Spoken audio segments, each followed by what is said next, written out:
Hi, it's Dwyer. It's Christmas Eve, 2024. Let's talk boxing. But first, remember, the opinion you should follow should be your own. Just consider this video to be a second opinion from a complete stranger online. Let's talk about one of the biggest mysteries right now. This is something we're not going to get the answers to for probably 3 or 4 years. Right now, things are balkanized. Everyone is guarded. There are several people in Tyson Fury's corner. I understand there was an effort made to streamline the voices that Fury heard during the fight. But understand, you have Sugar Hill, who of course is from the Kronk Gym. You have Andy Lee, who of course is from the Kronk Gym, right? Heavyweight champion Tyson Fury has a corner he trusts, has had this group for several fights. Now, here's the multi-million-dollar question. And of course, you have a superstar promoter, right? Frank Warren actually has a share of the heavyweight title with Daniel Dubois, right? Frank Warren, of course, has been in the game so long, he promoted a Mike Tyson fight years ago. Right? Warren is one of those names that's synonymous with British boxing. This is not a new promoter. This is part of the established hierarchy in the sport. Now here's the mystery. You saw the fight. The judges, believe it or not, had Fury slightly ahead going into the last 2/3 of the fight. Now what exactly happened in rounds 5 through 12 that led Fury to believe that he won the fight by 3-4 rounds? So here's the mystery. Does Fury believe that? Right after the fight, he sees Ben Davison. He yells to Ben. He thought it was so outrageous. At least that's the presentation. That he yells to Ben about, winning the fight. Right? He wanted to know what Ben had to say. Right? The mystery is, does he really believe that he won the fight by 3-4 rounds? Does Frank Warren really believe that he won the fight by 3 or 4 rounds? In his corner, was there a real discussion during the fight on where he was in the fight? Or is this a show? Right, folks? Frank Warren is a promoter. Right, let's be real here. This is boxing. Bob Arum was once caught in a lie, and so he said to the press, well, yesterday I was lying. Today, I'm telling the truth. That's the sport we're in. Right? We're hearing now Joe Frazier was blind in one eye. Larry Holmes wore a contact lens during a fight, which I'm sure the powers that be did not know about. Right? We're all wondering how heavy was Tyson Fury's clothing at the recent weigh-in. What was he doing? Wearing a jacket at the recent weigh-in. I understand the heavyweight division doesn't have a weight limit. Right? So what did it matter what he weighed? Why is he wearing clothing to the weigh-in? He's already fought Usyk for 12 rounds. Usyk knows what he looks like. We, the public, have watched his career. We know what he looks like. Right? So this is boxing. You get shows. Right? I noticed there's a lot of silence from the people in Usyk's corner. Now, you know that loyalty matters in boxing. Everyone wants to be on the winning team. You saw what happened to Mark Breland after the Fury-Wilder rematch, right? If you're a guy in the corner, this is almost like the mob, right? You can't speak out about the Godfather, right? About your fighter, right? The press comes, sticks a mic in your face, you got to wave it off, right? Because if your fighter disagrees with you, if you say anything that sounds disloyal, right? I didn't know what he was doing in the ninth round. I didn't, I myself was waiting for him to get on his front foot.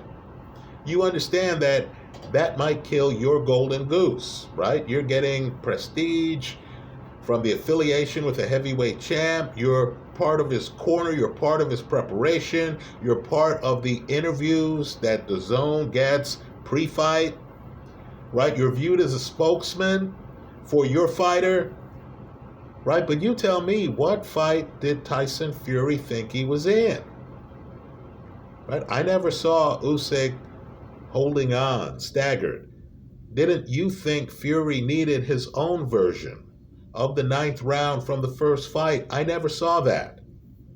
Right? Was Usyk confused? Did he think he entered the ring with a share of the title? Didn't he know he had to beat the champ? Right? Let me just say too, some of his post-fight comments talk about, how he was on his front foot. He was on his front foot at the end of the Steve Cunningham fight. He was on his front foot against Otto Wallin. He was on his front foot in the third fight after he got dropped twice against Deontay Wilder. This is a guy who knows what his front foot is. He's on his front foot. December of 2022, when he fought Derek Chisora, one of his best performances. Beats up Chisora in a way that Usyk did not. This is a fighter who knows what a front foot is. He's also a veteran fighter. He had to know the visual. He's fighting a shorter man who was the underdog in the first fight, right? Who he disparaged before the first fight, calling him small. Here he is fighting a smaller man. If you're a big man and the smaller man has the belt, right, and you outweigh that smaller man by dozens of pounds, life's unfair. You've got to land some big punches. You don't land some big punches, you're not going to win on the scorecards. So all of these big guys, Martin Bakole, Zhili Zhang, Anthony Joshua, they all know there has to be a part of the fight where they're landing big shots. There has to be a part of the fight where they remind you, yeah, I have a punch. I can hurt this guy. Right? There has to be a part of the fight where there's a real front foot.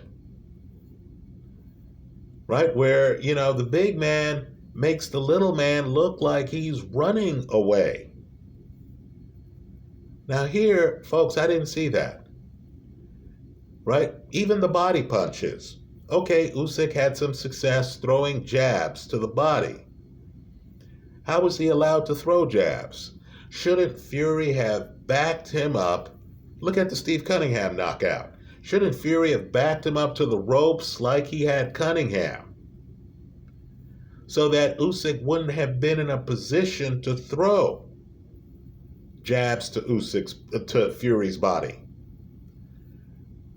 Right? Fury didn't do that. You're a big man. Sooner or later, the crowd's going to say, why is the little man outmaneuvering you? Why is the little man outboxing you? Why is the little man landing more punches than you? Let me close with this. We're about to have an all-British fight, right? Let's stop kidding ourselves. I know everyone's acting hush-hush and all this other stuff, but Eddie Hearn and Frank Warren have gotten together. You understand Anthony Joshua recognizes today that he has a big problem. You can't be a heavyweight during this era and somehow not fight men who held the title for years. Like Deontay Wilder. Wilder had the heavyweight, at least a portion of the heavyweight title for something like 5 years. Right? Or Tyson Fury. Right, folks? Fury was unbeaten until he ran into Usyk. Fury beat Vladimir Klitschko before Joshua got his first share of the heavyweight title. How could you be a contemporary of those two guys, not fight either? At some point, you start to look like Swen Otke. So Joshua needs to fight Fury. Let me say, though, while that fight's a must-watch, it is a must-watch. I'm nervous about the fight because I didn't see Fury's legs in this last fight. I know Usyk has great legs. Right, folks? Somehow his legs didn't look this good against Derek Chisora, did they? Let me just say, they didn't look this good against Maris Briedis. They didn't look this good against Michael Hunter. Right? Let's also couple this fight with the Francis Ngannou fight that Fury had, where, I'm a Fury fan, and I thought he needed the last round in that fight. Right? Against a guy who doesn't make it to the third round, against Anthony Joshua. Against a guy who, is in his first fight. Right? He doesn't even have the history Pete Rademacher had when he fought Floyd Patterson in his first fight. Right? Rademacher had amateur success. Here, Francis Ngannou was an MMA guy. So, first impression, Fury, Joshua. While I think Fury at his best is better than Joshua, is Fury still at his best? I think it's an open question, especially given this campaign, it seems, to make it appear like Fury was ahead by 3 rounds in a fight where the judges thought he pretty much got dominated in the second half of the fight. Right? Frank Warren, it's one thing to say the fight was close. I thought my guy nicked it. It's another to say my guy won by 3 rounds. What fight was Frank Warren watching? I'm assuming because of his stature in the sport, Warren was sitting in the front row. Right? I don't think Warren was in the kind of seats I used to get when I would attend fights, certainly not championship level fights. Right? I'm guessing Warren had a good view of the fight. But I just don't know of a fight where a big guy outweighed his opponent by dozens of pounds and then, boxed most of the time, didn't try to hurt his opponent. Right? Fury has no punch in this fight, like a Larry Holmes jab, where you understood Holmes was riddling opponents, Jerry Cooney, for example, with that jab. It was a sledgehammer. Right? I didn't see the damage that Tyson Fury inflicted to warrant him believing that he won the fight by 3-4 rounds. When they announced the scoring, right? Isn't it a 4-round margin on each judge's card? Fury holds up his hand. Was that real? Or was that a head fake? Was this a guy who knew he lost, trying to play it off? Or was this a guy who somehow went through the 12 rounds, did not hear from his corner that, he was behind in the fight? Was deluded in his thinking that he could pick up multiple heavyweight belts by outboxing a guy who was undefeated at cruiser, undisputed at cruiser, who beat him in his last fight. Well, anyway, those are my thoughts. Let me also close with this. I came across a video, Boxing Hall of Famer here online was saying that Usyk's not a great fighter. I need for folks to understand that greatness is really defined by what you do, who you fight, who you beat, where you beat them. Right now, this is a guy who ran roughshod through the cruiserweight division, beat several excellent fighters. I believe Maris Briedis is a Hall of Famer. Right? Then he goes to the heavyweight division. I believe Fury's a Hall of Famer. But really, one of the measures of greatness is the fact that Not only did he engage in fights where he was the underdog, that Anthony Joshua first fight, Usyk's the underdog. The Fury first fight, he's the underdog. But look at where these fights took place. Usyk fights Briedis in Latvia. He fights Gassiev in Russia. I believe he fought Glowacki in Poland. Right? He fights Bellew in the United Kingdom. The first fight against Joshua is in the United Kingdom.